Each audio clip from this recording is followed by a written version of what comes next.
আসসালামু আলাইকুম। কাছে দূরে দেশে বিদেশে যে যেখান থেকে আমার এই ভিডিওটি দেখছেন আপনাদের জানাই আন্তরিক অভিনন্দন। আর আপনারা যারা আমার এই ভিডিওগুলোতে কমেন্ট করেন আমার খুবই ভালো লাগে, তারাই আমার আন্তরিক বন্ধু আমি বুঝে নিই। আর দেখুন আমি একটি নারিকেলি কচু নিয়েছি, এটা গলা চলকায় না। দেখুন এতে একটু লবণ মিশিয়ে নিয়েছি, এটাকে আমি ভাপ দিব। এখন প্যানেতে দিয়ে দিচ্ছি ভাপ দেওয়ার জন্য। এখন সাথে আমি পানি দিয়ে দিচ্ছি 3 মগ পরিমাণ। আর আমি নিয়ে নিয়েছি একটা ইলিশ মাছের 5টা পিস। এইটুকু আমি এতে 1.5 চামচের মতো লবণ দিয়েছি, দিয়ে এটা মিশিয়ে ভালো করে মিশিয়ে নিব। মিশিয়ে এটা রেখে দিব আধা ঘন্টার জন্য। এখন ঢেকে রাখবো এটাকে, দেখুন। আর আমি এর জন্য নিয়ে নিয়েছি পেঁয়াজ কুচি, 5টা পেঁয়াজ কুচি করেছি। আর কাঁচামরিচ নিয়েছি 12টার মতো। এটাকে ধুয়ে নিয়েছি, ভিজিতে আসলে কিছুই নেই, যা ভিটামিন শুধু কাঁচামরিচটাতে আমি এটুকু নিয়ে নিয়েছি তরকারিতে দেওয়ার জন্য। আর দেখুন এদিকে আমার কচু ভাপ দেওয়া হয়ে গেছে।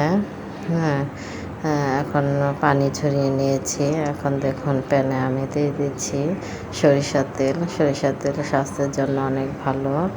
আমরা চেষ্টা করব সবাই সরিষার তেল খাওয়ার জন্য, কারণ এটাতে ফ্যাট তুলনামূলকভাবে অনেক কম, আর এটা স্বাস্থ্যকর ফ্যাট।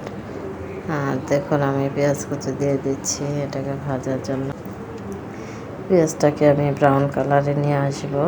দেখুন প্রায় হয়ে গেছে, হালকা ব্রাউন কালার এসে গেছে। এখন আর একটু ভেজে নিচ্ছি। এখন আমি এতে দিয়ে দিব হলুদ। এখানে আমি কোনো প্রকার শুকনো মরিচের গুঁড়া ইউজ করবো না, ধনিয়ার গুঁড়ো দিয়েছি আধা চামচ। আর এখানে দিয়ে দিচ্ছি আদা রসুন বাটা 1 চামচ। আর সাথে দিয়ে দিচ্ছি 1 চামচের মতো জিরা গুঁড়ো। আর এখানে একটু পানি দিয়ে দিচ্ছি এটাকে কষানোর জন্য। 1 চামচ লবণ দিয়ে দিচ্ছি সাথে। এখন একটু ভালোভাবে এটাকে নাড়াচাড়া করে দিব। তারপর এখন কাঁচামরিচগুলি দিয়ে দিচ্ছি সাথে। দেখুন এখন একটু ঢেকে দিচ্ছি এটাকে কষানোর জন্য। একটু কষানো হয়ে গেছে, এখন আবার একটু নাড়াচাড়া করে দিচ্ছি। তারপরে এতে আবার একটু পানি দিয়ে দিচ্ছি এটা কষানোর জন্য। আবার ঢেকে দিলাম। দেখুন এটা কষানো হয়ে গেছে। এখন কচুগুলো দিয়ে দিব আমি এতে। এটা শুধুই কাঁচামরিচের তরকারি। আর ইলিশ মাছটা একটু ভিন্নভাবে এখানে আমি রান্না করতেছি। সবাই ইলিশ মাছ কষায় নেয় আর নয় ভেজে নেয়, কিন্তু এটা আমি লবণ দিয়ে মেখে রান্না করেছি। এটা আরও ভীষণ সুস্বাদু, আপনারা রান্না করে খেয়ে দেখলেই বুঝবেন। দেখুন এখন কচুগুলো আমি নাড়াচাড়া করে দিচ্ছি। তারপর এখানে পানি দিয়ে দিচ্ছি, কচুটা কষানো হয়ে গেছে। এখন 2 মগ পরিমাণ পানি দিয়ে দিচ্ছি এটাকে আবারও কষানোর জন্য। দেখুন ঢেকে দিচ্ছি। এখন দেখুন বলক এসে গেছে। আবার একটু আমি এখন নাড়াচাড়া করে দিব। এখন দিয়ে দিচ্ছি ইলিশ মাছগুলো। এখানে ইলিশ মাছের যে একটু অবশিষ্ট পানি ছিল লবণ দিয়ে মেখেছিলাম, এটুকু দিয়ে দিলাম। দেখুন এখন এটাকে ঢেকে রাখবো। তারপর আবারও আমি ঢাকনা খুলে দিচ্ছি। এটাকে হালকা হালকাভাবে নাড়াচাড়া করতে হবে, কারণ ইলিশ মাছ খুবই নরম একটা মাছ।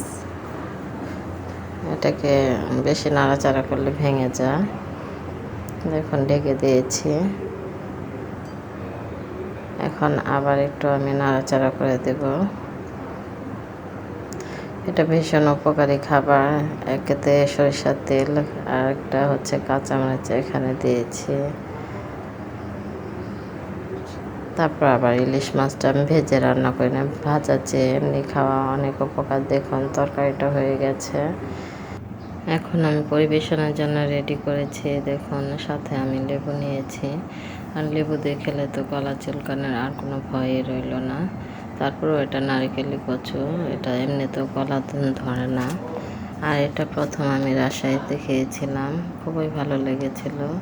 আমরা তো বিভিন্নভাবেই খাই, কিন্তু এখন এটাকে বেশি সাপোর্ট করি। আমার হাজব্যান্ড এভাবে রান্না করতে বলে। আর এর লবণটা মিশিয়ে নিলে ভালো করে মাছের মধ্যে লবণটা ঢুকে।